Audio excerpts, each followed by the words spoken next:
একটা নায়রা কাটের উপর টপ বানিয়ে দেখাচ্ছি। আমি প্রথমে ওপরকার পোর্শনটার মাপ 16 ইঞ্চি নিয়ে নিয়েছি। কাটিং প্লাস সেলাইয়ের জন্য আমি 16 ইঞ্চি নিলাম। 16 ইঞ্চি নেওয়ার পরে আমি কুট নিয়েছি 7 ইঞ্চি, বগল নিয়েছি আমি 7 ইঞ্চি, 7 ইঞ্চি বডি নিয়েছি আমি 40 ইঞ্চি।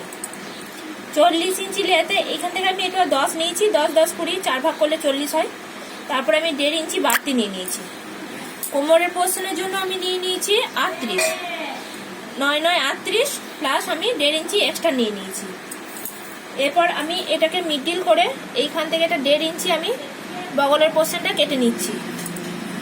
গলাটা আমি যেহেতু বোর্ড নেকের মতন বানাচ্ছি সেই জন্য আমি এটা 3 ইঞ্চি নিলাম। আর এইখান থেকে আমি নিচ্ছি 3.5 নেওয়ার পরে আমি এইটাকে গোল করে নিয়েছি।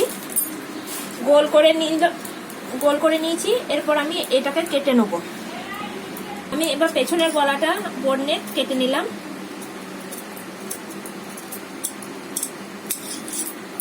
পেছনের গলাটা আমি গোল ডিজাইনেই আমি কেটে নেব। এইখান থেকে আমি নিচ্ছি 3 ইঞ্চি আর এটা আমি নিচ্ছি 4.5, 5 নিচ্ছি।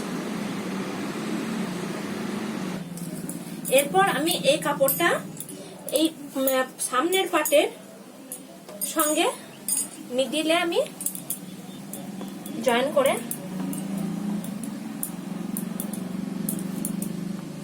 নেব।